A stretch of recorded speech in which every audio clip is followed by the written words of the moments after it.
is, you don't need a refresher. You're up to date. Number two, if there's just too much going on and you need a little help remembering, okay, who these characters are. Okay. Let's see. I got a fair amount of number ones. We got a few number twos. So long story long, Cohen is the guy that's on the screen right now. Oh, let me make sure I share my screen over here and YouTube for you guys.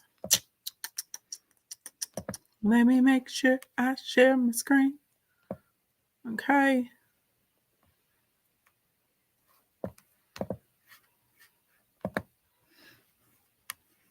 Okay.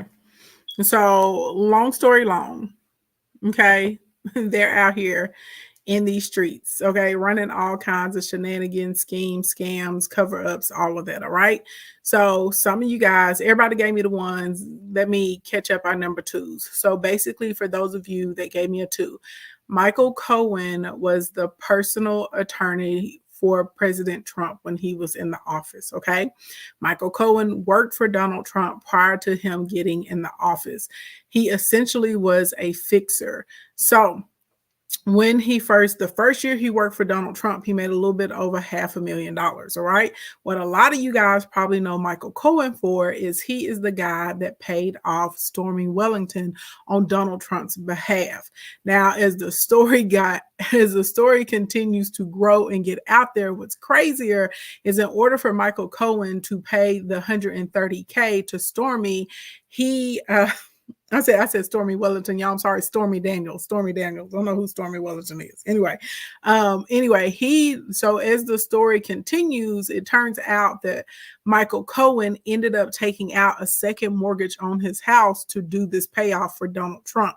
The reason he took out the second mortgage on the house is because he did not want to explain to his wife why $130,000 was going to be missing out of their joint account.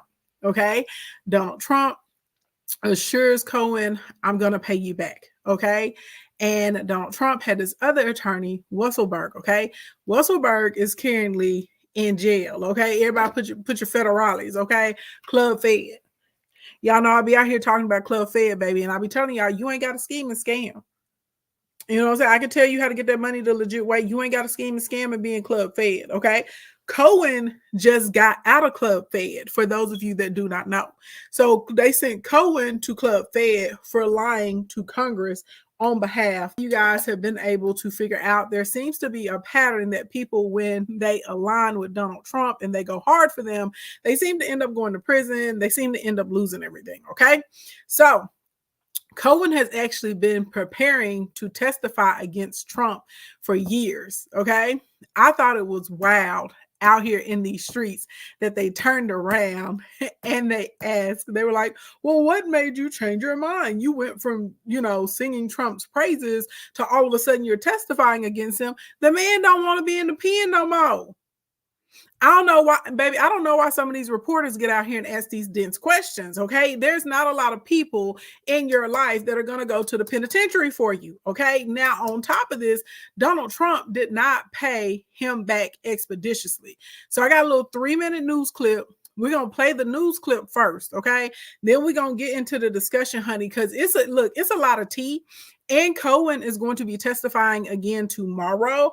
Baby, when I say my jaw dropped, okay, when I learned about the double up promise, the 60,000 bonus, basically, they lied to cover this up by saying that Trump was paying Cohen for legal retainer, but it was really how he was paying back to cover up money. When Cohen took the position with the president to be the personal attorney of the president of the United States, he wasn't even getting paid for it, baby, because Cohen is a fixer. And Cohen had a lot of media connections. So Cohen's job before Donald Trump even got elected was to actually, when these stories started brewing, his job was to reach out to his media connections and give their company the opportunity, or their camp the opportunity, to buy the stories or to put the spins on them. Okay.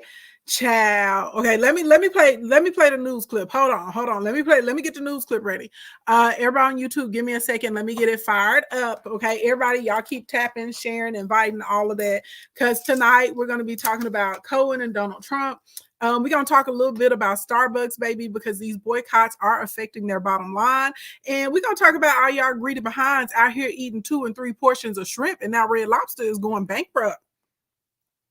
They said people was coming to Endless Shrimp eating an average of 3 servings. Okay, yum yum yum yum yum yum yum yum yum yum yum yum yum yum yum. Okay, now let me tell y'all this: I'm a shrimp lover, but never one. And y'all know I got a big back, but not once have I ever taken my big back to Red Lobster and ate no 3 ribs on no Endless Shrimp. God dang it! Now how big is your stomach? How long is your throat? What we got going on right now, baby? Y'all is out of control. See what happened when you let people take advantage of you? That's why you gotta have boundaries. All right, hold on, y'all. Let me pull this news clip up. And then I also, y'all, NBC has a really, really thorough article outlining court down to the dollar amount. So we're going to read through some of that. Like, I don't want to bore y'all with it, but I'm being honest, baby. It wasn't boring. Okay. It was hot tea. And y'all know that your girl is busy in these streets. Y'all know I'm real busy. For those of you that don't know, I run several companies. Okay. I have several businesses. So I always have a lot to do. And I'm not really into like celebrity gossip and stuff like that. You know what I mean? I got some people that I go to, that's what they do, and they keep their ear to the street. But I'm not gonna lie, when it comes to business and finance and relationships and marketing and all that kind of stuff, oh yes, baby, I'm into it. I study the large companies because there are different things that I can learn from them. And I feel like it's important that we really put a face to the criminals, because as a Black woman in America, okay, and Black people in America, they like to try and put the criminal title on us. But realistically, a lot of these politicians, baby, they are more gangster, more criminal, more violent, more dirty, more crooked, okay, than any person you will ever find walking the planet Earth.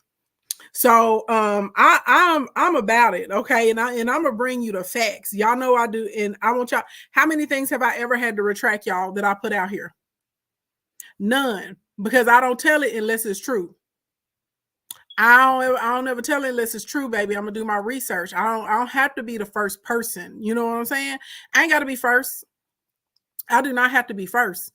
Okay. I just need to be accurate, and I need to make sure that you guys are getting the good information. Okay. Hold on. Hold on, you guys. I'm getting it pulled up. Y'all know I don't have a producer. Okay. I be in here doing my own productions. I can't wait till I have enough room in the new office to where, oh, y'all, the new office is going to be so pretty. It's going to be so extra, but I'm going to have about 10 screens in that thing. Okay. Okay. Let's see. I think this is the tab. Yeah. This is the one we need to share. Okay. Now TikTok, y'all going to have to listen. Everybody that's in StreamYard, and in my YouTube, y'all can actually see and hear, okay? All right, let's go. Attorney Michael Cohen is testifying today in the former president's criminal trial in New York. Cohen is the fella who paid $130,000 to adult film actor Stormy Daniels just before the 2016. Pause. The news is only talking about this $130,000 that was paid, y'all.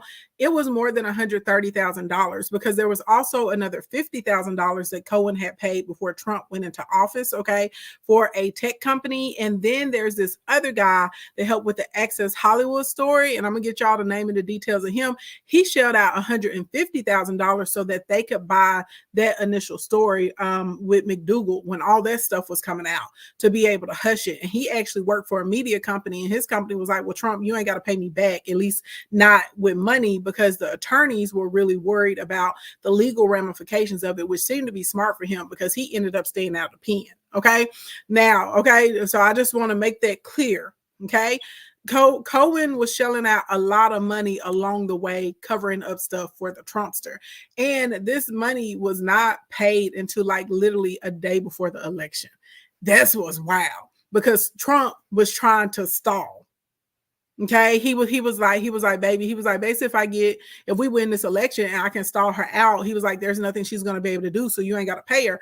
But Cohen was like, we got to pay, because she's going to come forward and everything's going to fall apart, and this would be a nightmare for her to come out the night before the election. Okay, they were like, it's going to go everywhere. Okay, so all right. Election that is not in dispute. Prosecutors say this is in dispute, this part, that he did it at Donald Trump's direction. That's the key part. The defense could question Cohen's credibility, however, as a witness because he previously pleaded guilty to lying to Congress. And for that, he served a little more than a year in federal prison, that and other charges. That's right. Trump addressed reporters outside the courtroom this morning and denied any wrongdoing. He also criticized President Biden, calling him, quote, the worst president in the history of the United States of America.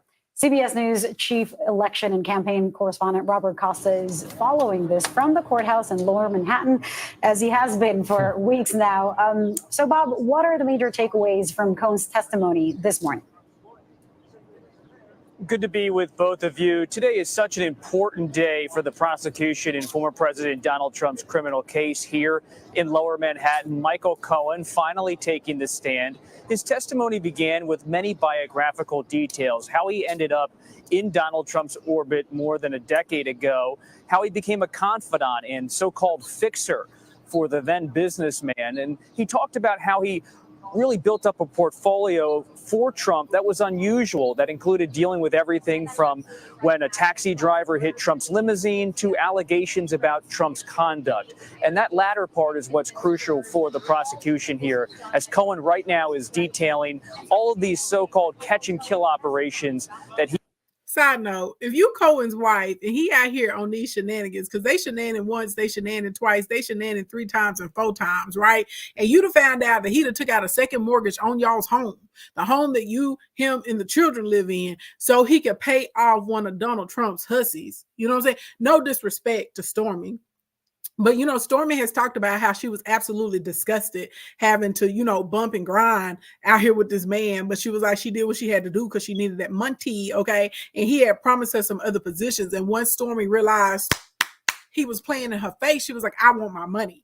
Okay. And then I had to research why Stormy was only willing to take $130,000, because I know for most people, you feel like $130,000 is a lot of money, but in this particular circle, it is not a lot of money. And I was trying to figure out, I was like, girl, why would you only settle for $130,000? Especially you have this much dirt, you have receipts, you have videos, you have messages, you have proof, you know what I mean? The Access Hollywood stuff had already happened. Donald Trump was out here talking about he grabbed women by the coochie. He didn't say coochie though. Y'all know he said the meow meow. Okay. All of this kind of stuff. Why would you only settle for 130? But the reason she settled for 130 because Donald Trump sent his, allegedly Donald Trump sent his goons after Stormy, and they was like running. And she said the thing that really like broke her down, she was putting her baby in the car one night, and they pulled up on her in person. Was like, hey chick, you better take this money and disappear before you disappear. You understand what I'm saying? So she was like, I just wanted to be over, so I'll take the 130 bands. But he was out here playing games with the 130K. You understand what I'm saying? So if you guys are wondering, because, you know, my little brain starts getting questions and I could not figure out, I was like, what in the world? Like, why would you only take 130? You know, and everybody at the time was like, Trump is worth millions and millions and millions and millions and millions of dollars. But that's why she settled for the 130. So even though she shortchanged herself, they were still out here trying to play games with her, in her face. You know what I'm saying? And realistically, if Trump would have just paid the money, a lot of this stuff probably wouldn't have ever come to light if I'm just keeping it a buck. But it is what it is. Make sure y'all keep tapping the screen and sharing out. Let's continue on. He set up with David Pecker, the former publisher of the National Enquirer, to catch bad stories and terrible allegations about Trump, which Trump denies, and catch them before and kill them before they were published in the National Enquirer. Bob, it seems to me that the jury would be interested in understanding Cohen's journey from chief defender of Donald Trump to now chief critic of Donald Trump. So how does he explain that evolution? He's trying to stay away in his testimony from making it all about him. Side note, this is the dumbest thing that he ever asked. What do you mean? How does he explain this transition? The man went to Club Fed. He been in the pen, locked up. Okay, he was in there. I'm locked up. Okay, look at that man. Look at Cohen. Does he look like he knows how to handle himself in the pen? Does he look like the type that knows how to deal with being locked up? This man looks like he would be in there asking for mayonnaise made with avocado oil. You understand what I'm saying? To cut the calories. He does not look like, and even though they say Club Fed, baby, is, you know, like a cakewalk compared to going to a state institution, but does this man look like he can handle being locked up? Okay. He probably was in there paranoid. He probably was in there shivering. He probably didn't know, what to do about the soap. He probably was calling his wife 5, 10, 15 times a day if she would pick up the phone for him. I'm just saying there are some people that are built for it tough, and under any circumstance, they can handle the situation. Cohen, even though he was doing a lot of low down dirty stuff and he was out here paying people off and dodging people and, making fake promises and all this stuff for Donald Trump, and he was out here using his media connections and carrying on. At the end of the day, this is not a man that looks like he could handle any type of lockdown. He just don't look, he looks like he's used to, vacationing in Trump Towers. He looks like he's used to 5-star, resorts. He looks like he's used to a Michelin star experience. He looks like he has very soft hands. He looks like he gets manicures and gets his nails buffed. He does not look like somebody that can handle club fed life. So they're like, this made me so mad every time I see a reporter and they're talking about, well, how exactly did Cohen go from being the personal attorney, the chief defender of Donald Trump, to now he's the chief critic? Because the man went to pen. He went to the pen. He went to the pen. When you go to the pen and you're facing a whole bunch of years ahead of you, it will start to make you look at things a lot differently. And not only did he go to the pen, several other people around Donald Trump, including Weisselberg, who was one of Trump's attorneys, and he was on Trump's team. Weisselberg is still locked up. They won't let him out. He's still in Club Fed, right? Weisselberg is still in there. Okay, so there are all these people that are dealing with Trump on a regular basis, and they keep getting locked up. They keep going to the pen. They keep losing their careers, losing their money, losing their businesses, losing their reputation. And Donald Trump is out here floating around. Doodle doodle doodle doo, doodle doodle doodle doo. That's how. I don't know why they're trying to make this some type of complex answer. A lot of times when people get pressed, especially if you have to serve penitentiary time, and keep in mind, Cohen didn't get a big payout from him. Cohen had to wait a while to get his money back that he had used to pay off. Okay, but we're going to talk about the whole deal. Okay, but he had to wait a minute to get his coins. So long story long, okay, he's had plenty of time to sit up in there and think this thing through. Let me continue. I've spoken to Michael Cohen about this at length over the past couple of years as he's prepared for this day in his... Side note, y'all hear that? As over the past couple of years as he's prepared for this day. Over the past couple of years. He didn't say couple of weeks, so this is not a rash decision. And y'all got to remember, Cohen knows where all the bodies are. He knows where all the bones are. He was handling everything for Trump, okay? Even though in the books they had him as legal representation, he was a fixer. He knows about all of the scandals, all of the stories. It was his job to find stuff and to press it before it could come to the surface. So I want y'all to think about, if there's somebody that's been out here doing dirt with you for over a decade, they've been out here handling stuff for you for over a decade, and now they locked up in Club Fed, and they see you out here floating around, honey, just doing your thing, going to sneaker conventions. You know what I'm saying? Releasing the Trump 3000s and carrying on, right? Then he had the Victory perfume and cologne and all that stuff, right? You just out here floating around, and I'm locked up, and you not taking my calls. You know he wasn't taking. You know Donald Trump wasn't taking his calls. You ain't taking my calls. You ain't putting nothing on my books. You ain't even send me no seasoning. You understand, baby? I'm okay. I'm mad. My marriage is wrecked. I lost my friends. My business reputation is bad. I'm having an opportunity to get more coins. I'm losing income. I'm losing everything that I'd have spent however long building because I decided to be an idiot, you know what I'm saying, and jump in bed with you and be your fixer, not understanding you have no loyalty to anyone. So I can sit up here for 2 years and absolutely know what I got proof of and my receipts and my documentations. And now I got plenty of time to make a deal with the DA. Because the district attorney is on their necks. Okay? They on their necks. They breathing down like a dungeon dragon. You understand what I'm saying? They are not playing with him. So absolutely, that's what I'm trying. He said he's talking a couple of years. This is not a overnight quick thing. A couple of years. Baby, he had time, baby. He was thinking. Okay, he was thinking, he was over there rethinking his whole life, rethinking all of his decisions. And he was like, baby, I'm not going to eat another 10 years, 12 years, 20 years for you because I'm not built for this. I'm a man with soft hands. Look at Michael Cohen. Michael Cohen looked like his hands are softer than marshmallows. Okay, he does not look like the type that is cut out to eat down some sentence. Okay, he don't look like he gonna go in there and eat no 5 years, 10 years. You know what I'm saying? And come out buff. He looked. If y'all saw him on the jury stand today, baby, he looked like he was on the verge of a breakdown. Hey, Beauty J, baby, soft hands, okay, puffy, soft hands like a marshmallow, soft hands like clouds. You understand what I'm saying? Michael Cohen looks like he likes to moisturize on a regular basis. He you know what I'm saying? He looks like he may have a private shelf come through every now and then. He does not look like the top. Y'all know it's some men, they look rough and tough like John Wayne. You know what I'm saying? They out here like Fabo. They look like they can eat some time and it ain't gonna phase them. It's some men out here like Gucci Mane. Okay, Gucci Mane got locked up and came out new and improved. Okay, Gucci Mane came out with a better body. Seemed like his skin got clearer. He picked up some consciousness. Teeth got white and bright and straight. You know what I'm saying?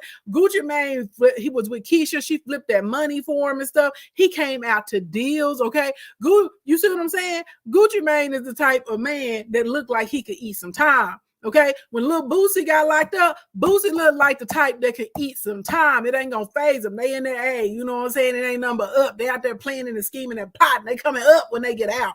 It's some people that look like they can eat some time. What's that little musician, Kid Rock? Kid Rock look like he can eat some time. You know what I'm saying? Kid Rock look like he can eat some time. Okay, he look like he can eat it down. And some of them dudes, you can look at them and you can tell. You be like, hey, they gonna be all right. Michael Cohen, baby, Michael Cohen is not eating no more time for Donald Trump. Okay, he wasn't doing it. Michael Cohen said, I can't be in here frying chicken in a trash can. He said, I can't be out here making grilled cheeses by pressing the bread underneath my mattress. Michael Cohen said, I can't do it. His life, and he's leaning on the documentation and the dates and the chronology of his relationship with Trump rather than kind of vague recollections or observations about Trump. He knows that he has served time in jail for allegations related to this case on a federal level, but as he has said to me and so many others, he believes he acted at the behest of Donald Trump, and so he's leaning into the details that can be corroborated here by testimony and documentation. Trump has been scheduling his campaigning between the dates he has to be in court. That clearly hasn't stopped people from going there and rallying, but there was a rally over the weekend. How did he address the trial, and how is it all playing out for him politically? You see here in Lower Manhattan right now, just walking past me is Senator J.D. Vance of Ohio, Senator Tommy Tuberville of Alabama. You have Nicole Malliotakis, a New York lawmaker here. And so this campaign has now come to New York. It's come to the Jersey Shore over the weekend. Trump was in Wildwood, New Jersey, held a rally with thousands of people over the weekend. So he's trying to fit in time for campaigning, but this is a real burden on his campaign in the sense of the time cost to have the candidate off the trail, sitting in a courtroom. He can't be anywhere else. This is a criminal trial. He must. Y'all, did y'all just hear what this man said? He said, this is a real burden for Donald Trump. This is a burden for Donald Trump on the campaign trail.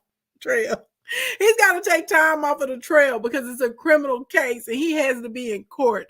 It's mandatory. Child, y'all know Trump been out here straight up going to sleep. Okay, sitting in court some days going to sleep. And they had to make sure in court today that they strategically made sure that Cohen was not in eyesight with Donald Trump, baby. Now, I'm not trying to be funny. I could be wrong. I could be completely misreading, Michael Cohen. He looks like the type that will do some nefarious things to you, but he doesn't look like the type that will necessarily get physical with you. You know what I'm saying? It's some type of men you can look in their eyes and tell they will get physical with you. You're going to have to see them. They're going to move some tables. They're going to move some furniture.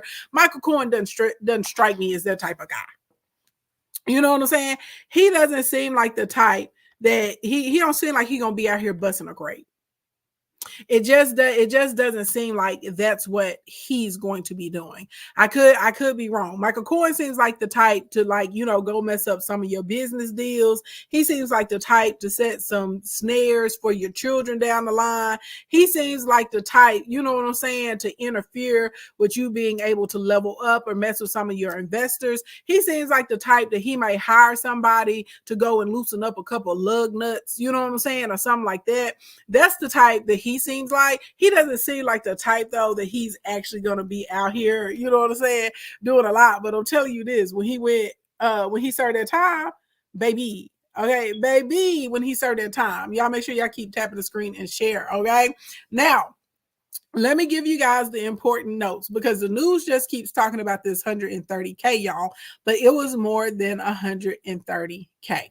Okay, now when Michael Cohen testifies, he basically says Donald Trump was like, I appreciate it and I'm going to pay you back. Okay, now this is very important because there's this other guy named Pecker. Okay, Pecker is involved with several media outlets and companies. Okay, so Pecker paid $150,000 to get McDougal's story. Okay, y'all remember that woman, okay, that was like gonna come for him, and they was really worried. And there's this guy named Pecker that popped in, and he put 150. Now, Pecker's media team, they said Pecker had a bunch of lawyers, and his attorneys were smart, and they said, you know what, Trump, you don't have to pay me back, at least not in cash. Now, y'all know Trump was gonna pay him back, but not, you know what I'm saying, through other little favors and hookups and stuff like that. But he was like, there's not gonna be a cash trail behind me because there could be legal implications. And this was very smart for him, because everybody else, where they fraudulated what their, whatever their task was, whatever their title was, these people have all gone to the pen. And for those of you that don't know, Cohen just got up out of Club Fed, and he's not trying to eat any more time. That's why he has no problem testifying against Donald Trump right now. Okay, now, okay, in the midst of this, okay, he's going through his recollection when all this stuff came out with Stormy Daniels. And according to Cohen says Donald Trump stated to him implicitly, women are going to hate me if her story comes public. If her story becomes public, women are going to hate me. He's talking about Stormy Daniels, okay? So then Trump, okay, says, Cohen, help me out, because you have all of the media contacts and you know the people. Now, y'all remember, Cohen has been operating as a fixer for Donald Trump for over a decade. Okay? So Cohen, okay, is in the office, because Stormy came after McDougal. And then y'all remember that story broke on Access Hollywood when he was on the van and they caught Trump on the recording. And he was like, I like to grab women in the meow. Y'all remember that? He said, baby, all you got to do is buy him a little bit of furniture. If you throw a girl a little bit of change, she'll just let you grab her right in the cooch. Okay, y'all remember that? Everybody remember that? So the reason that it was spinned into this locker room talk was because of Pecker, okay, and Cohen. So they got together, and according to Cohen, Donald Trump says the locker room talk line was Melania's idea. That's what Cohen says. So they all were trying to figure out what's the spin to put on the story once they bought the rights to the story. And this is how they were able to bury the McDougal woman. Okay. Okay, everybody picking up what I'm putting down. Then right after that, here comes Stormy. She like, player, you played in my face. You told me I was going to get these particular positions. You told me I was going to be able to be paid this way. You didn't pay me. I had adult activities with you. Stormy came out and said, Donald Trump being with him is like an orange turd and all this other kind of stuff, right? And so now here's Cohen, and Cohen is like, hey, I talked to her lawyer. We're able to strike a deal, and she will take $130K in hush money.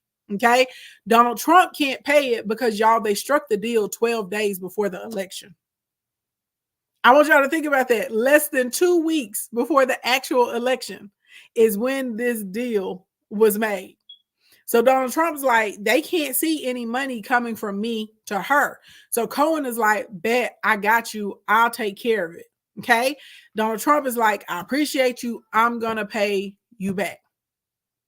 Is everybody picking up? This is where they're getting into the murky water as far as another crime, because the DA is saying that Trump basically is laundering money, okay? Because Michael Cohen was not legal representation. And they have figured out, and according to Cohen too, with the testimony, that Donald Trump did not pay Michael Cohen to be legal representation or to be legal representation on retainer, that in fact, that he was paid back his money for testifying. His money for paying off Stormy. Does that make sense? Okay. And this is a common practice. This is why they're giving the background about Weisselberg and Pecker. Okay. Pecker is attached to a magazine, a large magazine. Okay. So now Weisselberg was also a part of Trump's team at the time. Weisselberg tells Michael Cohen, says Trump is going to pay you. Not only is he going to pay you back, because remember I told you guys, Cohen paid the 130, but he also paid 50 bands to a tech company as well. So do the math. We up to $180,000 that Michael Cohen has paid right before the election, covering up things for Donald Trump, paying people off. Okay. So Weisselberg says, hey, we're going to double up what we owe you. And we're going to give you a $60,000 bonus. Okay. So 180 times 2 gets us up to $360,000. You add the $60,000 bonus on it. Now is $420,000. They say they're going to double up because we want to be able to make sure that you're going to be compensated for the taxes. Okay. Everybody says this is a good deal. Okay. So now, hold on, y'all. Let me plug up the laptop. Hold on. Baby, I told you the T was 10. The T is 10, baby.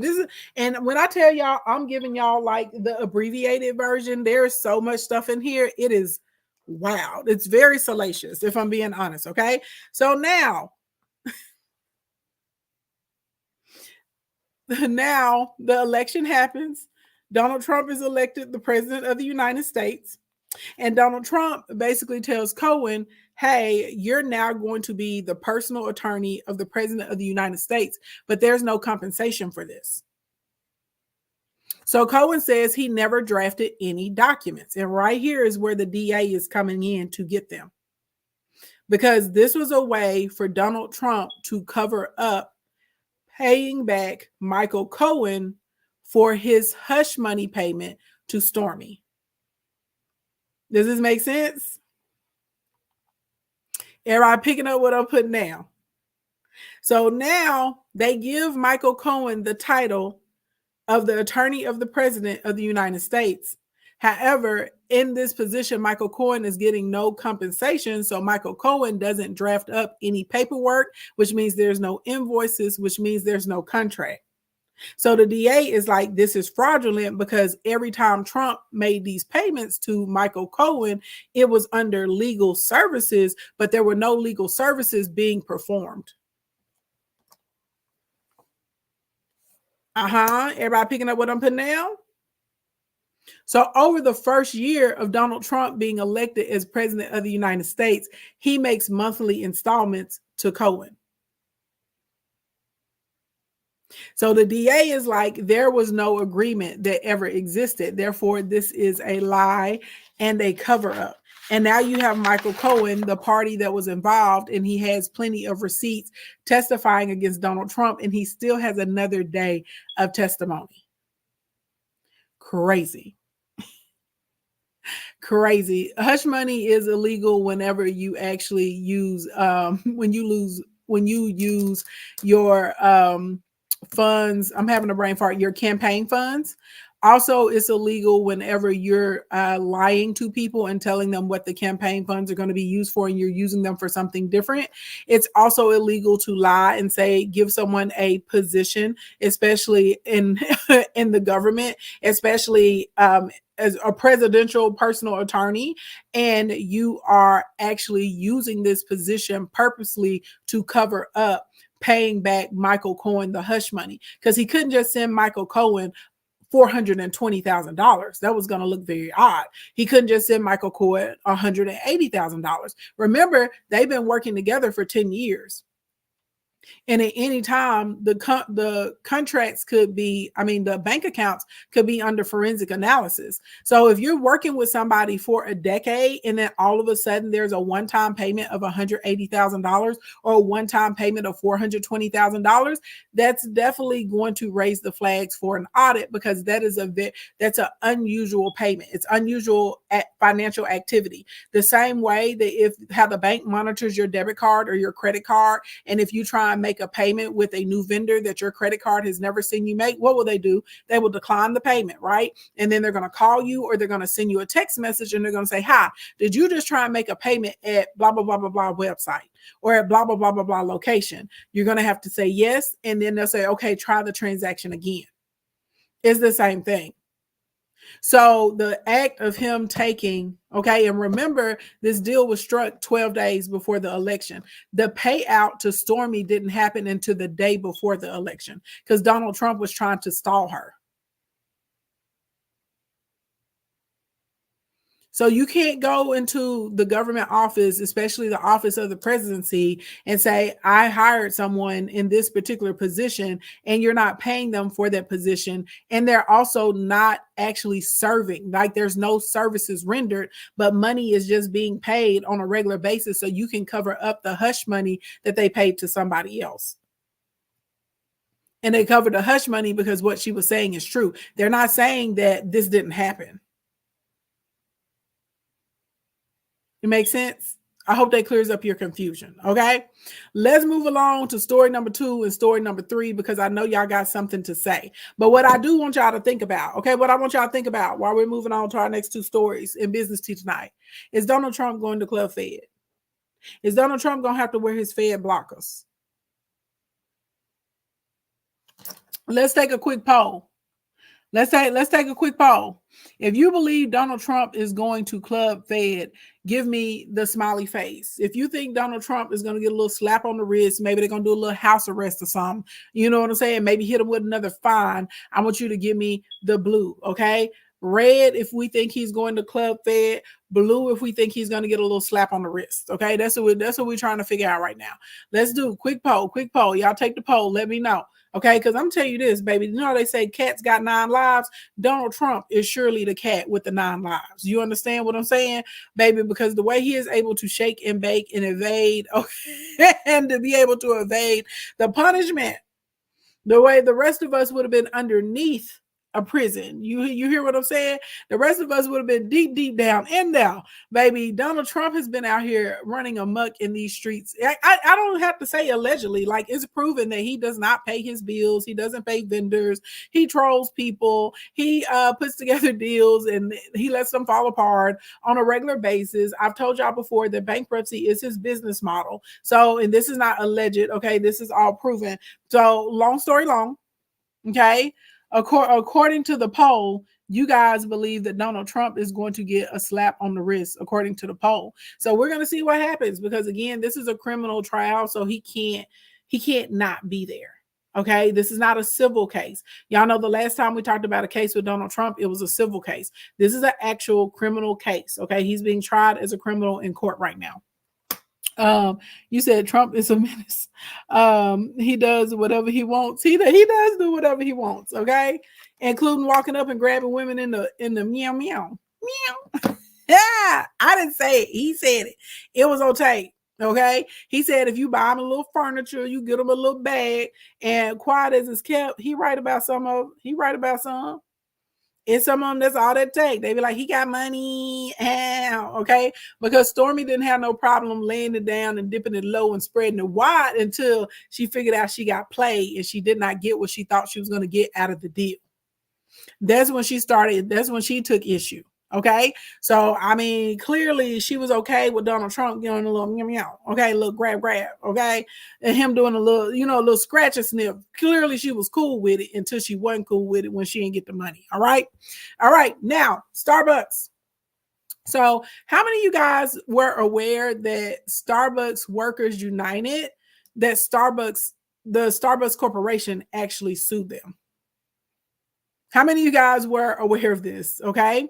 So I'm going to catch you guys up because people are shocked. I'm not shocked, but people are shocked that Starbucks is out here, honey, losing profits. Okay. They are shocked. The people are like, what is going on? And I'm like, it's Starbucks. This is what's happening out here. So y'all know there's been several boycotts of Starbucks over the past, I feel like the past 18 months or something, especially like boycotts that are started on TikTok. They are on Starbucks's neck. Okay. They are on their neck. They do not care. Okay. Any reason to boycott Starbucks, anything, anywhere from the treatment of the employees to their stance on the war right now. Okay. They are saying we are here for it. Okay. So there is, he said, me, you didn't know? Oh, okay. Okay. So long story long. Okay. I'm gonna make it short because I know y'all want to get up here and talk about this business tea. I know y'all want to sound off. Okay. Okay. So Starbucks Workers United. And there's protesters and there are activists. Okay. And what they are doing is they're urging consumers to boycott Starbucks and McDonald's. Now, this started last year. And I'll be honest, it doesn't seem to be having the impact on McDonald's that it's having on Starbucks. But I do believe this is because whenever we look at it from a marketing perspective, a lot of people associate Starbucks with luxury lifestyle. They associate Starbucks with, stay-at-home moms, kept women, soccer moms. A lot of times people associate McDonald's with like everyday people or value. Okay. I think that this has a lot to do with why people are like very into boycotting Starbucks. And also Starbucks had continuously been in the news. Y'all know they kept having issues with their employees. They had a lot of racial tensions going on. They had a lot of stuff that's been happening over the past 24 months with Starbucks. So this is just kind of one thing, like icing on the cake. Okay. So anyway, what happened? Okay. There was perceived support of Israel's ongoing military offensive inside of Gaza. Okay. Starbucks sues the Starbucks Workers United. This was back in October of last year. They sue Starbucks Workers United for trademark infringement because the Starbucks Workers United logo looks similar to the Starbucks. It has like the same color green. The writing is in white and it has like a little latte in the center. Okay. So Starbucks sues Starbucks Workers United in federal court. Okay. For trademark infringement. And then after, okay, this is where it's like really wild. Okay. After the union puts a tweet out on social media, they put up a post on social media and it says, in quotes, this is what the post said. It says solidarity with Palestine. Okay. And they did this a few weeks after the Hamas attack. Okay.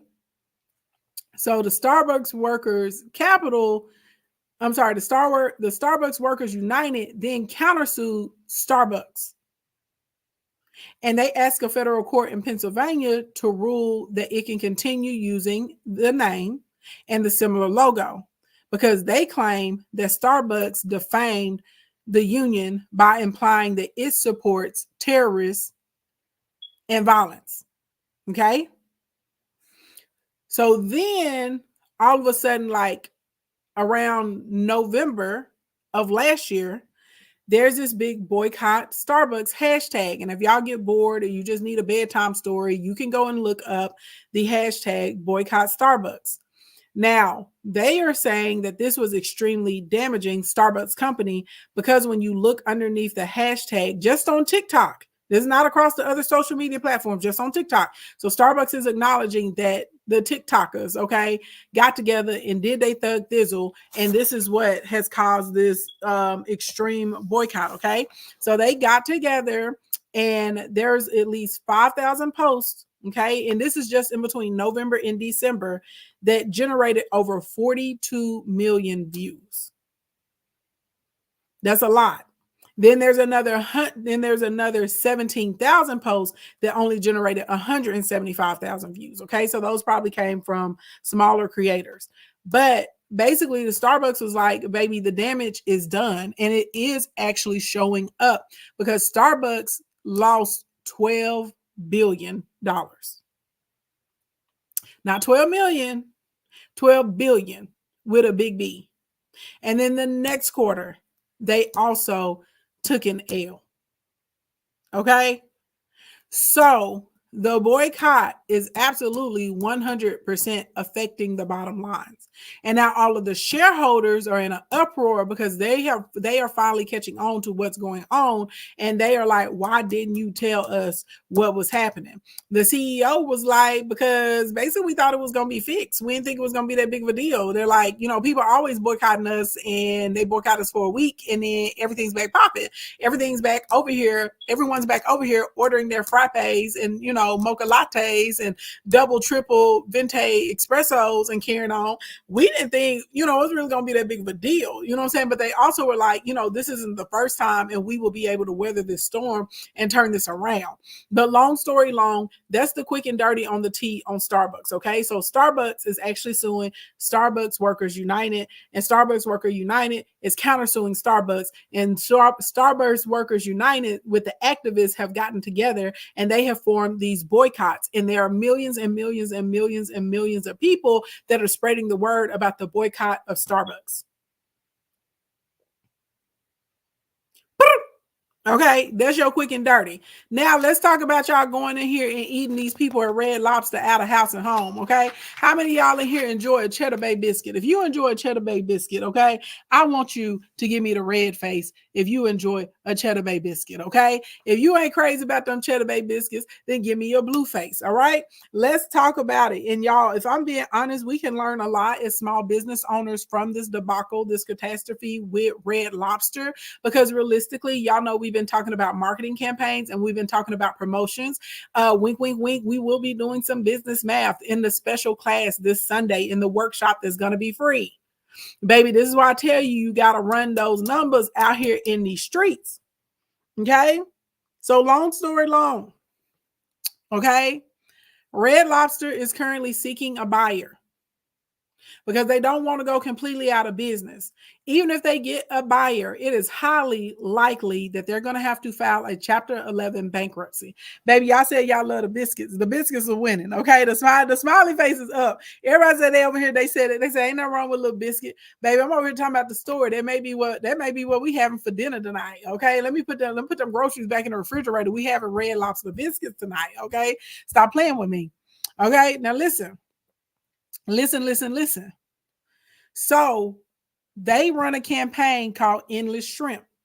Endless Shrimp is supposed to be seasonal, okay?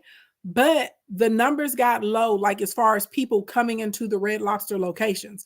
There are in between 650 to 700 Red Lobster locations in the United States, okay?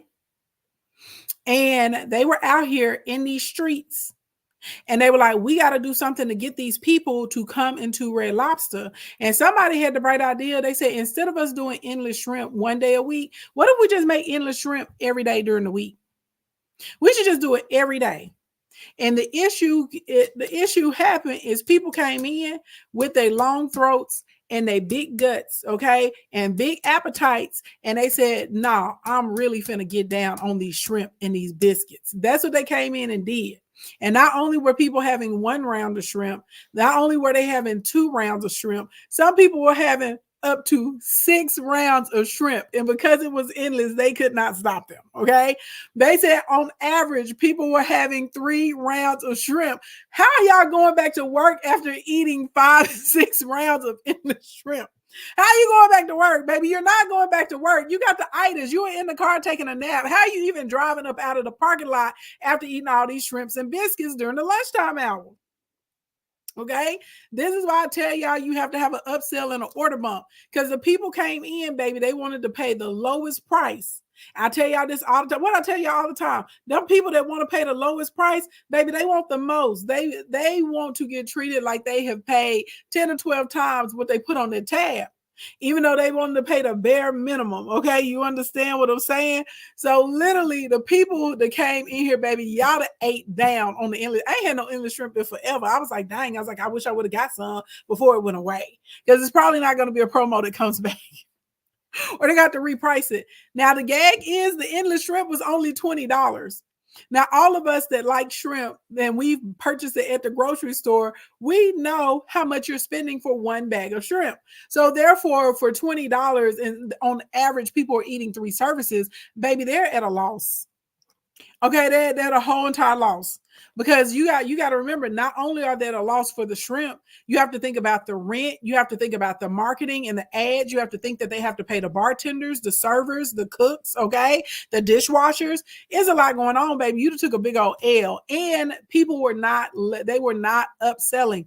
And they were not up purchasing, okay? So it's not like people were coming in and getting endless shrimp, but they were ordering 2 margaritas so Red Lobster could make their money off the bar. That's not what was happening. Okay, people said, I want these shrimps, give me a glass of water, I got a liquid IV in my purse. Okay, oh, your man was sitting over there talking about, baby, put some lemonade liquid IV in my cup too. You see what I'm saying? Give me some of them Crystal Light packets. Okay, give me some of the little y'all be on water talk, putting all these little sugar packets in your stuff, talking about it's water. It's not water no more, baby, it's juice now. Okay, that's what y'all was doing. Y'all was going to Red Lobster, y'all was adding the little packets to the cup. Okay, y'all was in there going clean, eating all the shrimps and all the biscuits, and now Red Lobster's out of business. And then because it was a lunchtime and you only paid $20, you only wanted to tip your server $4. Because $4 is 20% of $20. After you ate $180 worth of shrimp. Y'all ain't no good. Y'all ain't no good. Y'all ain't right. You ain't right. You ain't right. My Lord. Okay. Now, not only did we have, and this is the thing, it brought the bodies in the building. Okay. It brought the bodies in the building, but they weren't making any margin. Okay. Now you couple this with Red Lobster was already having a hard time, because they have, like I said, in between 650 to 700 locations that they were paying rent on. Okay. And not only were they paying rent, they're locked into very, very, very long leases. And I've told a lot of y'all about these long leases and how it's dangerous to your business. And you don't ever want to be in a position where you're locked into something that you can't get out of. Okay. Also, Red Lobster has a problem that I've told y'all about. What did I tell y'all? It's 3 ways that you grow a business. You grow a business with new customers and new clients. You grow a business with your repeat and return clients. And you grow a business with increased transactions. They were failing at the increased transactions and with the new customers. The endless shrimp was a hit with their already existing audience. So it was putting bodies in the building, but those bodies were not increasing in their transactions, right? So basically they weren't coming in spending an average of $120 or $130. They in there spending $40 and eating $320 worth of shrimp. Bleep. Okay, on the market rate. You pick it up what I'm putting down. Then Red Lobster did not do a good job of getting millennials to become fans of Red Lobsters. Red Lobster's biggest customer base are baby boomers. Okay. AKA, if you're in your 20s, that's your grandparents. If you're in your mid 30s to mid 40s, that's your mama and daddy. That's their number one customer base. Then they had to compete with the emergence of fast casual. So fast casual is like Chipotle, Chick-fil-A, you know what I'm saying? Little establishments like that. Okay. They started popping up. People wanted a casual environment. They wanted something a little bit nicer than fast food. They wanted something that they felt like was better for them. So now you have to compete with that. Okay. But the biggest problem they have is Red Lobster let their audience age out because they did not pick up newer customers. And whenever their audience was coming in, when their current customer base was coming in, baby, there was not an increase in the transaction amount. And they were only getting those repeat and return customers to come in during Endless Shrimp. That's why they was like, well, people come in for Endless Shrimp food. We finna make it every day. No, baby, no. And now they out here, okay? Baby, let me tell y'all better go get these biscuits. Now, if I'm being honest, do I think that Red Lobster is going to go out of business? Absolutely not. I do think that they're probably going to file the bankruptcy. I think that they're going to reorganize. I think that we're going to see less locations. I wouldn't be surprised if they cut down from 700 locations to maybe 300 locations. I wouldn't be surprised if that happened. Also, fun fact, Red Lobster has had several different CEOs over the past decade. So once it starts with a D. Is it Daniel Foods? There was another Darden Foods. Darden was a company that owned them for a long time. So they were under the umbrella with like them, Olive Garden, I think like Chili's or Fridays or something like that. They were all underneath that umbrella. And so after they sold to them, they've had a hard time keeping a CEO. And so I've told you guys, when it comes to like leaderships and ideas and being consistent with your marketing and with your business plan, it will hurt you switching around. And it kept moving around. Now, the current company that owns Red Lobster is an actual company out of China, and they're out of Thailand. Hold on, y'all. I may be wrong about that. This company, they may be out of Thailand. I need to go look up the current owners, but the current owners actually were the number one vendor of shrimp for Red Lobster. So when the opportunity came to buy Red Lobster, they were like, oh, we can expand our market by purchasing the Red Lobsters, and then we will be able to sell the seafood and the shrimp at cost because they can purchase from another company that we already own. You said Red Lobster needs to go back to being an upscale restaurant. Was Red Lobster ever upscale? I don't think Red Lobster was upscale. I feel like it was more casual, and they were supposed to be an affordable option to an upscale restaurant for people that lived in the mainland, that lived, inside, that were kind of landlocked, to be able to get seafood. But anyway, y'all, those are our 3 stories for business tea. Y'all know the drill. If you want to sound off, baby, send me a request. Come on up. Okay, come on up and sound off. We can talk about whatever you want to talk about. We could talk about Cohen and Trump. We could talk about y'all eating up all the shrimp at Red Lobster. We could talk about y'all out here not ordering your frappuccinos and your lattes and going to other coffee houses outside of Starbucks, which has caused them to drop in 12 billion. You said when you were a kid, you viewed it as upscale.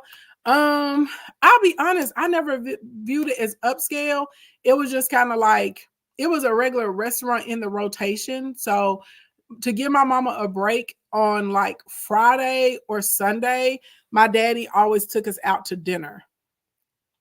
So Red Lobster was just like, it was just regular. It was like in the rotation. If it was somewhere fancy, we would get like dressed up for it. You know what I'm saying? If it was like a nice establishment.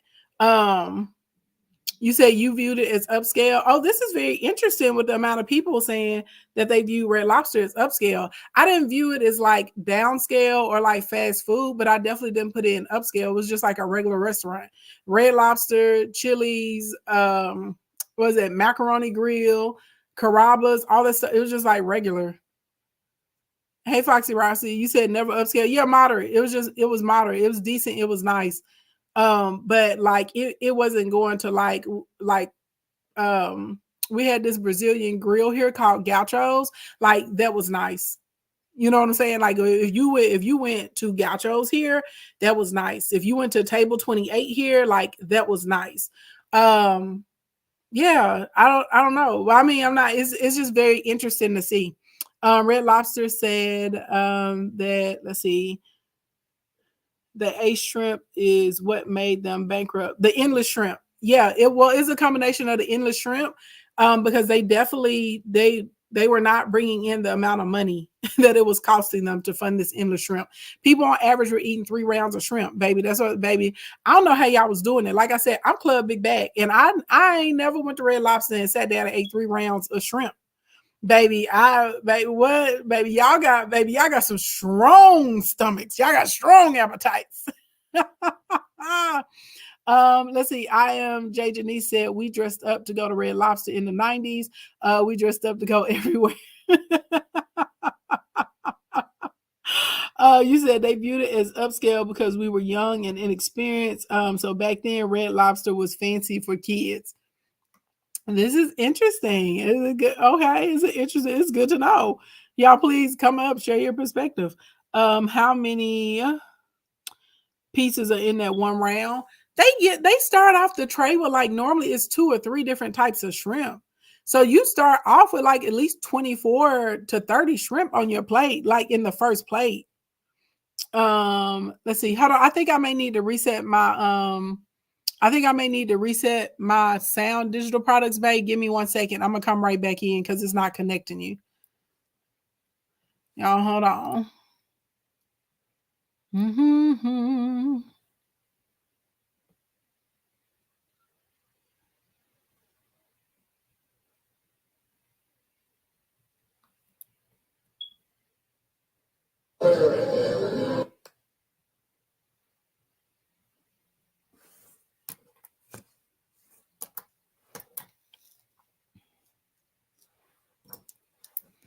Hey, Digital Products Bay, can you hear me?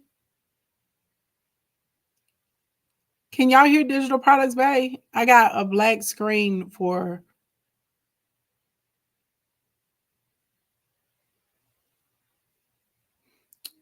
No, okay, okay. Digital Products Bay, I'm gonna drop you back down and just request back up, and hopefully we'll be able to hear you and see you. You only hear me? Okay.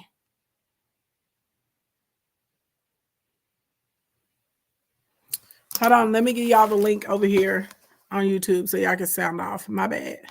Let me drop the invite link for you, babe. You said, dang, baby, y'all better go support Red Lobster. You better go order a regular menu like item. You want them to stick around.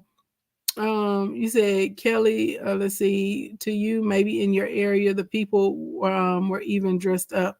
I just don't ever remember going to a Red Lobster and seeing anybody dressed up. Like, you know what I'm saying? Like, people just look casual. Like, you would see people there. Maybe the most dressed up was like a Sunday after church, or if you saw like some kids before they went to prom, you know. And if I'm being honest, nobody wanted to eat at Red Lobster at prom because you didn't want to get butter and garlic. You didn't want to smell like fish. You know what I'm saying? It was good, but you didn't want to smell like a Red Lobster on your way to prom. So I didn't. I just saw people, you know, in normal outfits. You know what I'm saying? Like, I mean, they weren't in there in like club clothes or like they were going to the beach, but they just had on regular everyday clothes.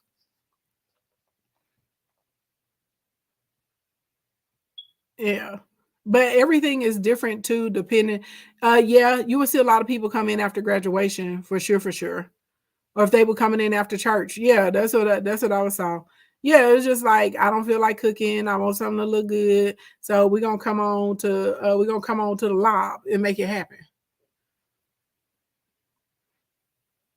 Okay, I see some of y'all trying to request up right now, but it's not letting me let you up. So I just dropped everybody, and then y'all can send another request. You said we got dressed up for that shrimp tower. Not you dressed up for the shrimp tower. You said we dressed up and had to wait for hours. This was mid 80s in the 90s at a Brazilian grill. Yeah, baby. Like Fogo de Chão or something like that. I remember when Fogo de Chão first opened up, like it was like that. Hey, Riri, I can hear you perfect, girl. Okay. I was just coming up here to assist if need be, or I can drop back down to bring everybody else up. Glam Artist says, mine says live access is needed. Y'all should have access, y'all. I don't know, girl. Just try and send your requests. I don't know. And Digital Bay, try and come back, honey pie. Like, I don't know what's going on. But yeah, Riri, it brought you right on up. And I can hear you just fine. Can all of y'all hear Riri? Ladies and gentlemen, how y'all doing? Y'all make sure y'all go. So I'm allergic. Even but y'all go support them honey butter biscuits or whatever kind of biscuits they are. Baby, everybody, it's the Red Lobster, the little Cheddar Bay biscuits. Okay, the Cheddar Bay biscuits go hard in the paint, and they will live on forever. They Cheddar biscuits. Yes, they will live on forever. Oh, you know what? I've never been to Red Lobster before. You never been to a Red Lobster, Riri? To Red Lobster. Oh wow. Oh wow. Because I'm allergic to seafood. It was any reason for me to go. I mean, that makes sense. We don't want you to go in and die. We definitely don't want to see that. You say that again? I said we don't want you to go in and die. That's what I said. So do the biscuits have seafood in them? Not that I know of. But it may be cross contamination. Okay.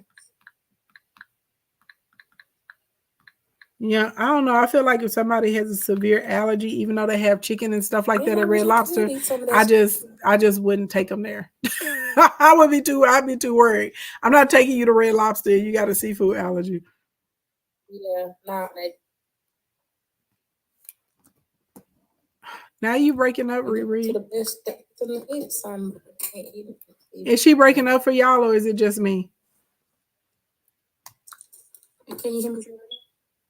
I hear you a little bit. What about now? That's better for right now. Keep talking.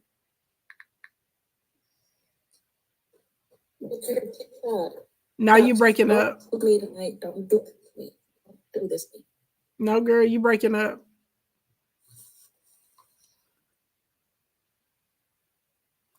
I mean, maybe this guy's way. Maybe he just want the conversation to be over. I mean, maybe. Or I just scooted over 2 seconds. I mean, 2 inches, little. Can you hear me? You'll be clear for a second, and then you just get really choppy. It's just so weird. It's so weird. No, I'm not on the Bluetooth. You clear right now. Whatever you just did. A Libra's touch. Hey, Libra's touch. You said don't let it be over. You just got here. You said didn't Walmart sell the Cheddar Bay biscuit recipe in a package for a while? They did, but it didn't taste the same. That was a scam. They was out here selling it. It didn't taste the same. Everybody will tell you, baby, it was not. Anybody that had it will tell you it was not popping. That baby, it wasn't doing what it should have gave. What we wanted, it did not provide. It didn't provide. That's why you see so many boxes. It just didn't hit the same. It did not. They tried, baby. They thought they was gonna get one on over us, but people that actually F with them biscuits, we was like, nah, dog. We was like, this ain't it. We knew it wasn't legit. Y'all try to request up now. Let me see let me pull somebody up since.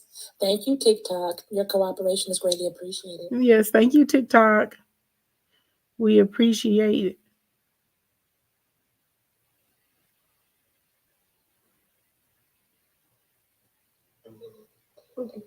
Hey, Kingdom. Hey, Swim. What's up, Swim? So I'm sorry. One of our battle team members entered the room after a hiatus, and I just have to shout her out. A Libra's touch. Hi, boo. We miss you, love. We do miss you. We're happy to see you. We need to know when you were gone, were you at Red Lobster eating the endless shrimp? Were you at Red Lobster eating the shrimp? Is that why we didn't see you? You in that endless shrimp?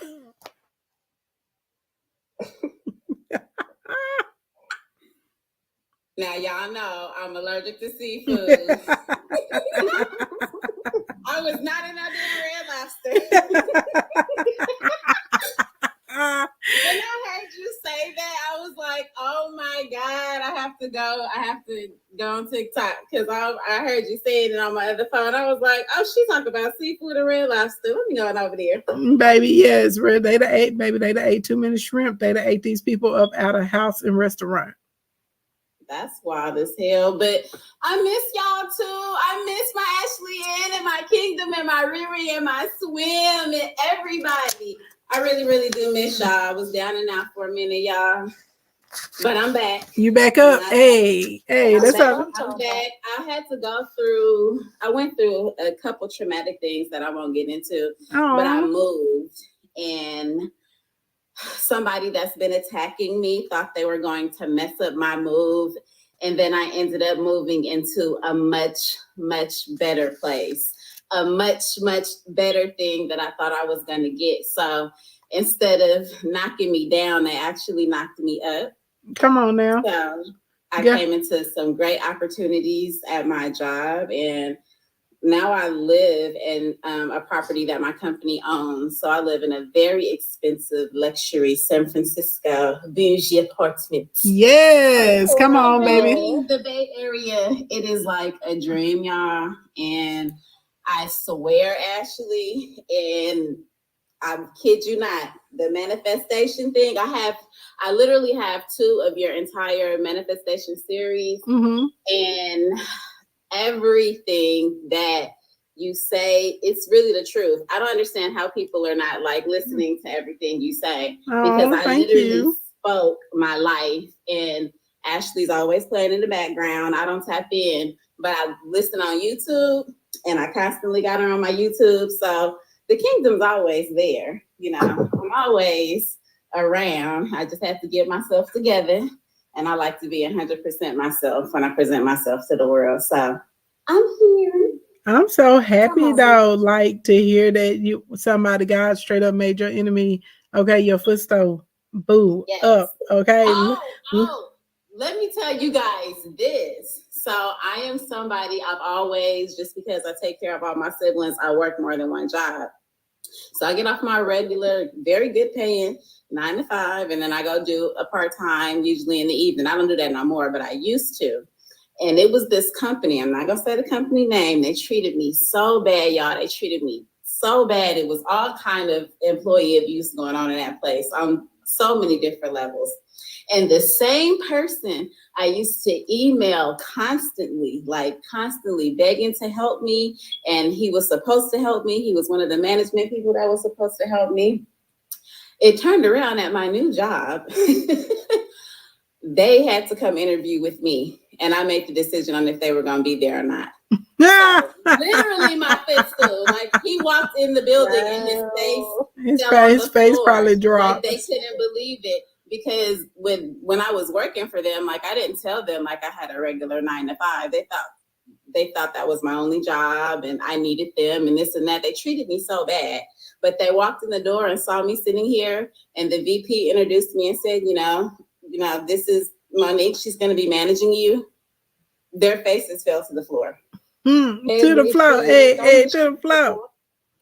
And I'm sorry, because God ain't through with me yet, y'all, because I allowed them to keep the contract, but I had him removed. So he wasn't allowed back on the site.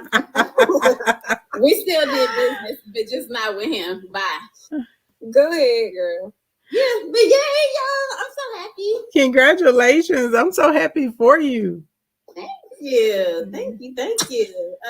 I just, I had to pop up. It's going to be Ashley's birthday. Yeah. I know we got that battle. We're going to put him in the dirt.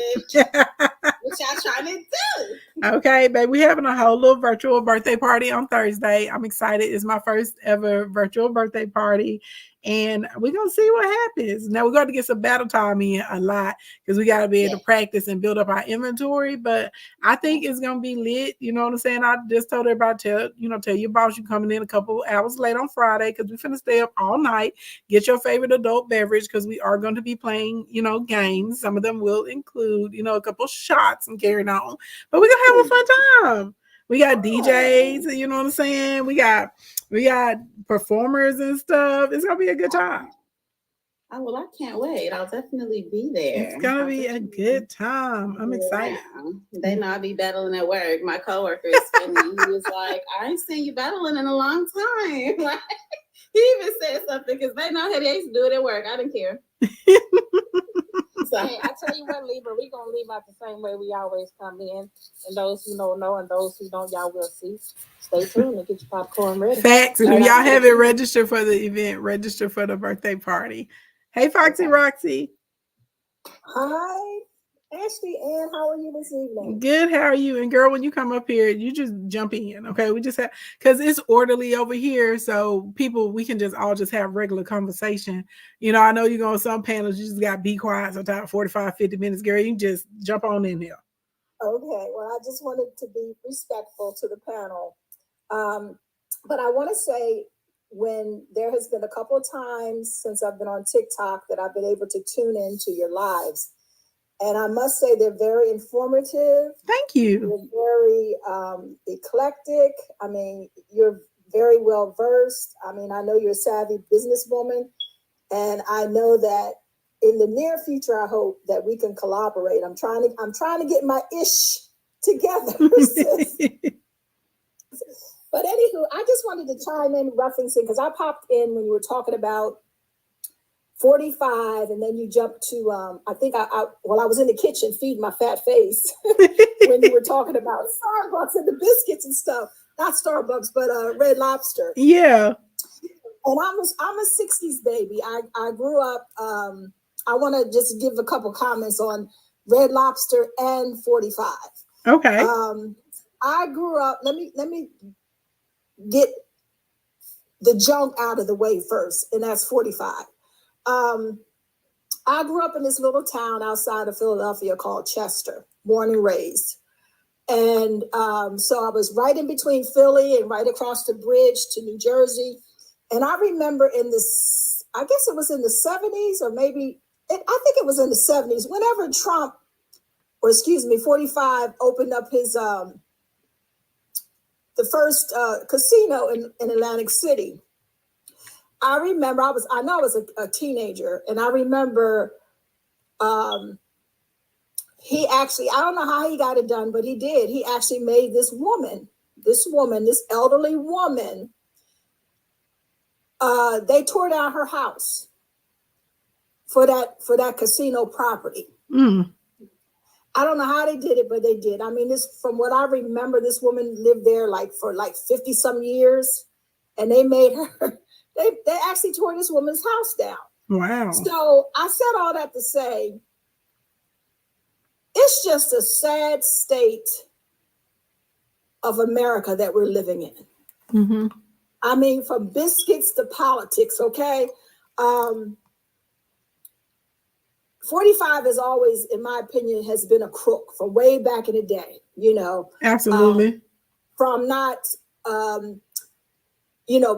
different properties and stuff. He used to own rental properties. He didn't allow melanated people to rent his properties. And Mm-hmm. I don't know. I just can't wrap my head. And I've had this discussion with my cousin most recently, and I just don't understand. I really don't. I just can't wrap my head around this man, this TP man. You know, I know he's, privileged and all, and he's lived that, I'm privileged life. I just don't understand why so many people from all walks of life, especially his own kind, are so up his behind. I just don't get it. Because if it was like President Obama or anybody else, I mean, they would have been bounced his behind off the, they tried to barbecue him because he wanted to wear a tan suit. They're like, right. I remember that was nuts. I mean, I'll be 64 this year when God says the same, and I just don't get it. I mean, I'm fairly intelligent, Black woman, but I just can't wrap my head around it. I just can't. And even most recently, I now reside in ATL. And he was here. I guess he was here for court. I don't know, but he presented himself, and you may have seen it on TikTok. He presented himself at a Chick-fil-A. Oh yeah, with the milkshakes. Yes, ordered 30 milkshakes. But what was sad about it was the young folk that gathered around him, and I just can't. Baby, they learned their lesson, baby. They dragged them for filth on social media. God, and she needed to be, because she needed to learn, you know what I'm saying, a lesson. I just don't.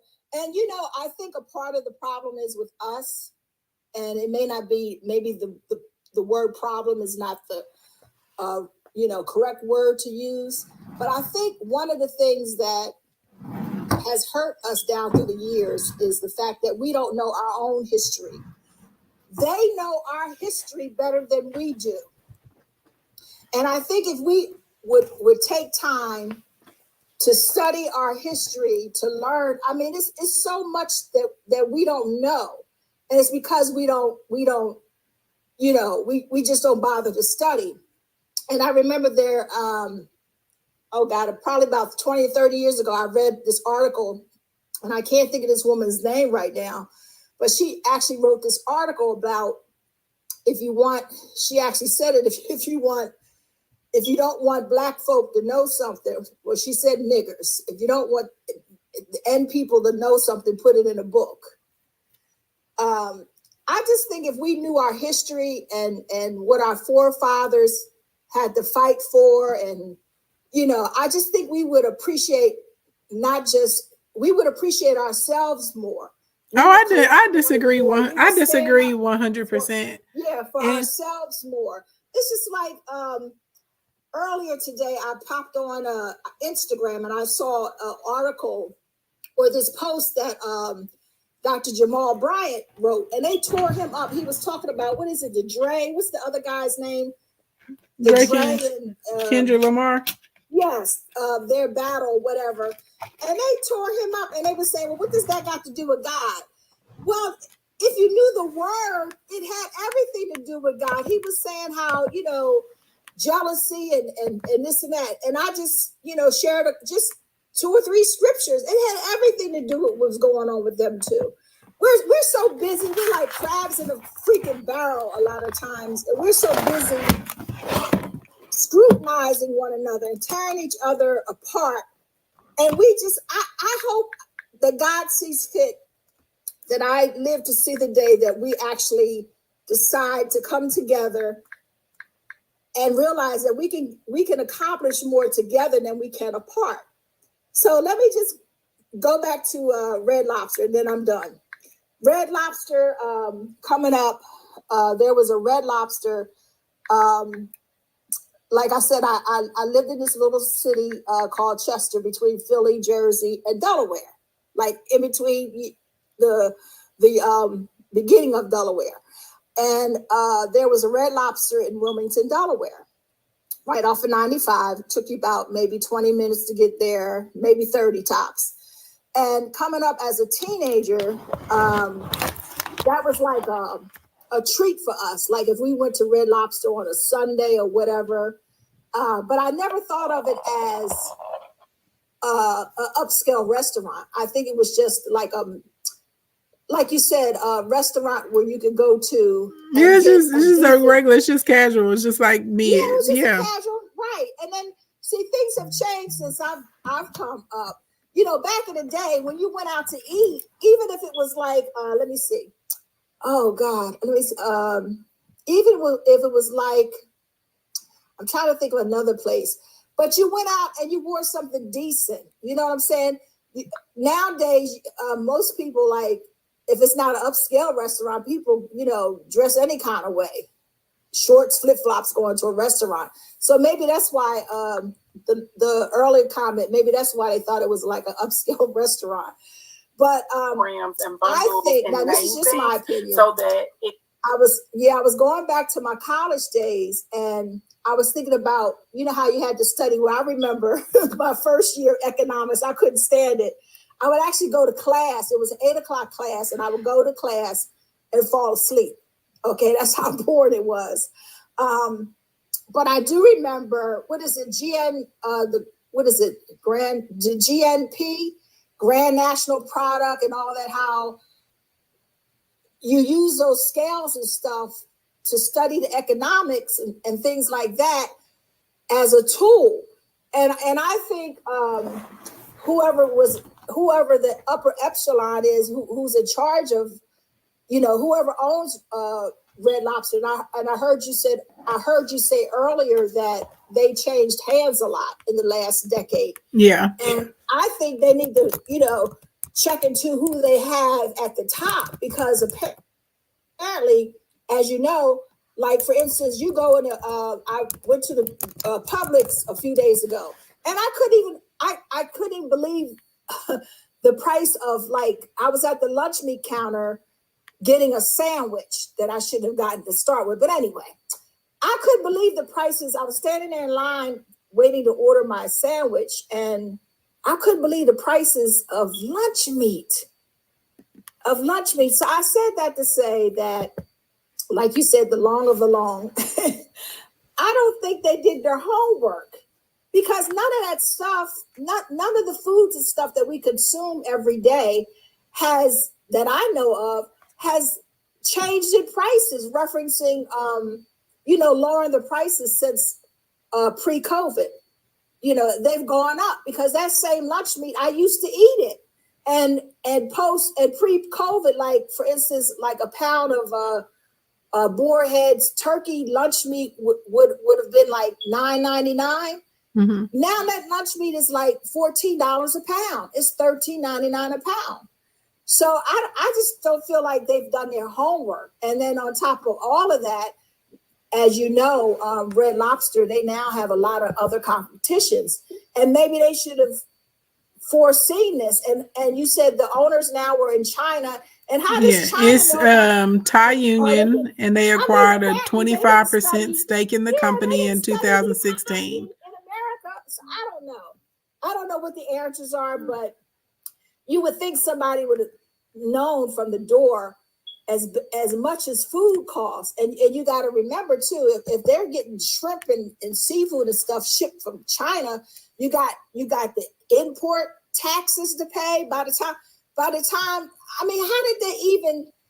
I don't think it was necessarily shipped from China, because just because a company has a base inside of a certain country doesn't mean they don't have distribution outside of the United States. But they were the number one supplier, so they looked at it as a way to expand their company's holdings. So they purchased a 25% stake for $575 million in 2016.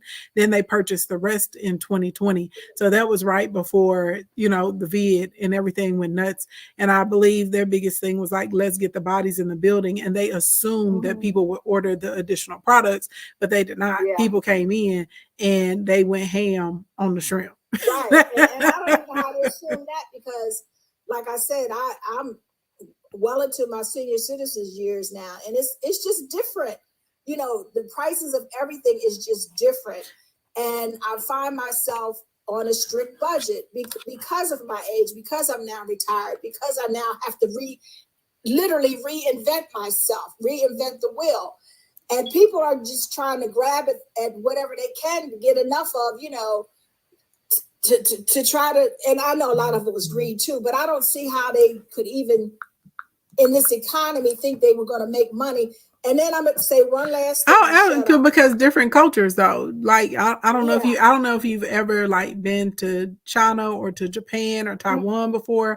I don't know if you know any Taiwanese people or Japanese or Chinese, but you got to remember, like, culture plays a big part into your perceptions of people and how they're going to behave and what they're going to do and how they're going to act. And I remember doing this event with Google, and I felt embarrassed, the fact that I had to come out and tell them, like, why are y'all out here filling up your backpacks filled with Cokes? This is me. I brought a bunch of Black people into Google inside of Atlanta. and we were hosting, they had sponsored an event, and like people were really being excessive. They were like wrapping up the cookies. They had like snack refrigerators and stuff in there. They were going in there grabbing bowls and bowls and bowls of like snacks, out there popping open the sushi at like 8:35 a.m. in the morning. So the fact that I had to get on there and make an announcement, and later you saw people taking stuff out of their bags and putting it back, because there are these people that have a mentality of, I can take, you know what I'm saying, if it's there, I'm going to take as much as I can. I'm going to try and drain you. That's a very American mindset. When I go to other countries and I work with people of other cultures, that's hey, Michael, what's going on? That's people not having manners. So you have to remember, the owners that took over Red Lobster, they're not American. So no, that's realistically, they're not thinking people are going to go in there and eat 6 servings of shrimp. They're not thinking that's going to happen. Even at the cookout, I remember I had that personal experience. One of my uncles, God rest his soul, he was leaving. Him and his wife, my aunt, was leaving my house, and he came back in, and I heard all this commotion, back and forth, argument outside, and he came back in to let me know that my uncle had stole a whole pan of food. He saw a whole pan of meat. He saw him put it in his trunk. Only us. I mean, you hate to say it, but let's call a spade a spade. But you're right, Lady Ashley. In other cultures, let's just face it, here in America, and especially among our people, from what I can see in my own family, and I have, white, black, Hispanic, all kind of, but mostly, my family is made up of different ethnicities, but only us, as America in general, we just eat too much. And like you said, I've never been to France, but if you go over to France and different places like that, especially like France, from what I understand, they have the lowest when it comes to like disease, like cancer and stuff like that. They're real low on the totem pole because of the way they eat. Yeah, but it's not necessarily just a food thing, because I remember, I will never forget doing this wedding, and we had done a private venue. There's a family, and they were a YT family, and they owned this mansion, and we had did the wedding out there. My clients were YT too, and literally at the end of the night, the people that owned the home were coming and picking up like the leftover food from my clients, and I was like, y'all cannot do that, because a lot of times, the caterers we box up everything, because if they have family in from out of town, a lot of times the family's meeting at the house, for lunch the next day and stuff like that. Then one of the guy's daughters at the property, she came and took the tip jar from our bartenders, and I watched her do it, and then they tried to deny it, and I was like, I just saw her take their tips. Give the tip jar back. They had collected maybe like $350, $400 in tips, and she had no problem going and taking those people's tip jar. Now look, and on top of this, we had paid, I think, like $12,000 or $13,000 to rent their home to have the wedding in it. It was one of the worst experiences ever, and I'd tell any client that asked me about this space, I'm like, no, absolutely, we're not having it there, and if you want to have it there, go and find another designer, because I won't be there. But just the audacity that there are people, like, you've gotten paid $12,000, right? This is the venue. The fact that you would come and take the tip jar, and then start trying to take the client's food that's left over from the caterer, because it was enough food they easily could have fed another 50 people the next day, is out of control. But there's a mentality, and it's a American thing, and not all Americans. But when I go to other countries and when I'm dealing with people of other cultures, those things are considered very impolite. It's considered in poor taste. That's embarrassing to them. They don't want to go out and act that way. And then with some, not all Americans, you have some Americans, they do not care. They're like, anything goes, and I'm going to take and get whatever it is that I want, right? Which has a lot to do with what's happening right now, even in between Cohen and Trump. It's a mentality. Mm-hmm. So for me, I would have ran the numbers, and I would say, hey, y'all, we can't have endless shrimp every day. Okay, we can't have endless shrimp every day, and unless, you know what I'm saying, we start maybe creating a Red Lobster club or something, and they pay $20 a month, you know, and now they can come in here and they can get an extra round of shrimp, or they can get an appetizer. I would have figured out some way, right, to make that make sense. And I also would have looked at the numbers, because realistically what was happening, the bodies were in the building for the endless shrimp, but no one was upselling. They weren't buying additional drinks. They weren't adding on lobster tails. They weren't adding on, you know, the elevated sides like the lobster mashed potatoes and stuff like that. So now you have people coming in twos paying $40 for endless shrimp, and they literally have consumed $180. You know what I'm saying? By the time we get done, right, with the marketing, the wait staff, the kitchen staff, the bartenders, the dishwashers, right, everything that went into it. So that was the problem, because literally, as a business owner, when you have return customers, your return customers should be increasing their transaction amount. If they're not increasing their transaction amount, you're going to go out of business. And I tell y'all all the time, businesses grow in 3 ways: new customers, return customers, and increased transaction amounts. That's it. That it's not, that's the way all businesses grow, and you have to be doing a combination of all 3. And Red Lobster also failed at being able to connect with millennials and, you know, getting them to come and patronize that restaurant. Cadillac realized they were having a problem a few years ago. That's why they started working on a younger demographic, because they realized that their customer base was aging out. That's the same issue that Lincoln is having right now. How many people under the age of 40 do you see driving Lincolns? Not anymore.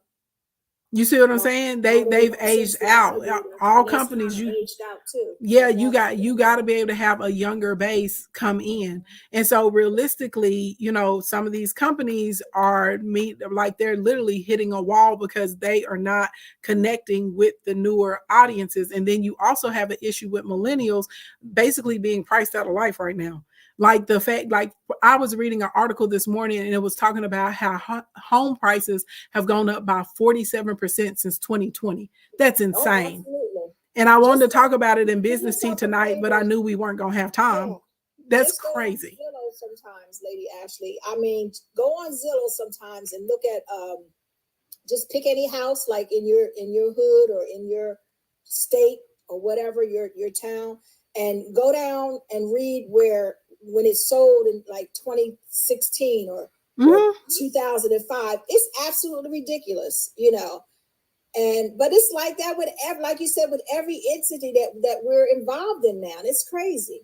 Right. So, you know, I don't know what Red Lobster is going to do, but I do agree with you. They'll probably shut down a lot of their stores, and maybe this will be a lesson learned. And this is really the last point I'm going to make, and then I'm gonna shut the hell up, okay?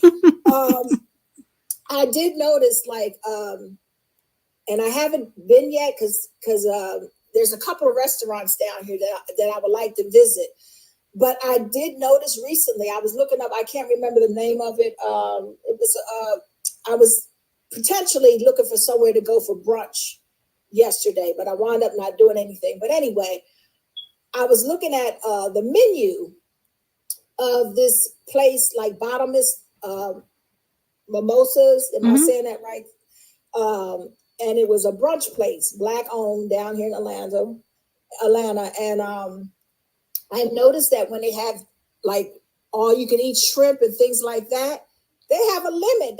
I know that's why I read it right. A lot of restaurants, I don't know if it's like that where you are. A lot of restaurants here have a limit. Like it says 2 hours. It says in fine print 2 hour.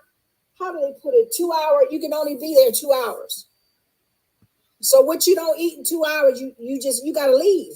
So maybe that's what Red Lobster needs to do, or just, you know, like you said, put a if clause in it. You get, all you can eat shrimp if you order 2 side dishes or something like that. I don't know, but hopefully this will be a lesson. But and thank you for letting me have the floor. But I did notice though, in the last few days, I've read a lot about different places that are they're closing a lot of stores like Macy's, and I'm disappointed. I love Macy's. they're closing a lot of Macy's stores, or Macy's. I heard Macy's is going out of business. I don't know if that's true or not. But. Yeah, they've been fighting closing the physical locations for years, but this is because so many people are able to find wholesalers. So many people order everything online at this point. And so because of that, this is why you have a lot of stores closing, and also the lack of customer service. And if people have limited, income when it comes to what they can spend, if they have limited expendable income, well, I'm going to be more selective about it. So people are not going to come to your store if you're not greeting them. Like I remember back in the day, you would go to a boutique. I remember this when I was like a teenager and even like a little girl. You would go to a store. People would always actually greet you with a smile. They would walk up to you and say, hey, are you looking for anything particular? Are you here shopping for a special occasion? Have you ever been here before? They would be like, let me start you a dressing room. The boutique that my mom ran, they even had wine. They had sparkling wine, and they would have like sodas and stuff. They would offer you something to drink while you came in and shopped. If you were trying on something and it didn't fit, they would say, oh my God, let me run and get you another size. They would help, you know what I'm saying? Like they actually gave you service. It was an experience. It was fun to go shopping. Realistically, the only time I get that type of service this day and age is whenever I go into a high-end store. So like if I, you know what I'm saying? Like when I'm in Chanel, as soon as I walk in, when I go to Dior, my girl, she knows because I live in another state, they shut down. I get the whole back of the room. I do not wait in line. They have they know I like my still water. They always have champagne for me. Sometimes she even has snacks if I'm coming with a couple of friends. You know what I mean? Baby, she is shopping me around that store like I'm Princess Diana or something like that. When you go to, a Gucci or a Balmain or something like that, same thing. Welcome in. Can I get you sparkling or still water? Would you like any champagne? Have a seat here. They get an area. They bring you out your jewelry or the accessories you're looking at on trays. They put on their gloves. They unlock the bags. You know what I'm saying? Like they're actually giving you service. So part of the reason you see those stores, they're still doing well because they're giving people service. You go to a regular store now, baby, whoever's behind the register may be in there sucking their teeth. Whoever's running the store may have them understaffed. People are not talking about, can I start you a dressing room? Sometimes they act like you're getting on them on their nerves by asking them, can you, get this pair of shoes for me so I can try on? It's just a very different experience. And so because of that, people are like, well, why am I paying you this money? Especially now that I can get on the internet and I can go, to Amazon, or I can find the wholesaler store and I can order direct, and now I can cut you out. I don't have to worry about your bad attitude. I was able to spend, 30, sometimes 70% less on whatever it was in the store because they've taken away the shopping experience. Because I will tell y'all this, those of us that still provide customer service, our customers still deal with us. They're not, you know what I'm saying? They're not trying to replace us because they enjoy the experience. When my clients come to me on the event side, they will tell you, they say, I feel like a celebrity. They say, I've never felt this important. I've never felt this special in my life because of the level of service that we offer to people. So no one is saying, oh, I don't want to work with you. Everybody's clamoring. I have a waiting list of clients that want to work with me because the word gets out. They say, everybody says, Ashley treats you like you're the most important person in the world when you're working with her.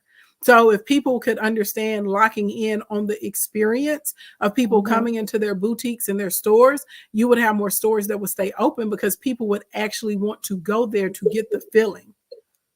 That's true. You hit the nail on the head with that, Lady Ashley. Yeah. Yes. So thank you again for giving me this time to run my mouth. Well, thank you for running your mouth, girl. Yeah, I appreciate it. And Lady Ashley, I'm looking forward to, sincerely, I'm not just saying that, I'm speaking it into existence. And the last time I caught your live, it was in between. You were talking about manifestation and how the few minutes that I had to listen, the few minutes that I caught, you were talking about manifestation, and you had said something about people, and I may be, I'm paraphrasing you, but people want to put a damper on the fact that manifestation is not biblical. To the contrary, the word says to speak those things as if they already are. Factual. And thank you for that lesson. that just a few minutes that I clicked on, maybe it was meant for me to hear that part of your live. But thank you for that. And I just want to iterate, manifestation is in the word of God. What is it when the word says to speak those things as if they already are? Speak life. It says life and death is in the power of the tongue. And it's so true. And congratulations to the young lady that was up on your live about 20, 30 minutes ago now, who moved to San Francisco. And again, thank you for letting me speak. And I just want to say have an excellent week, Lady Ashley. Thank you. Continued grand blessings and successes for you and your family. Thank you so much. Blessings and success to you as well. Thank you for that beautiful blessing. I appreciate that so much. You're welcome. Thank you.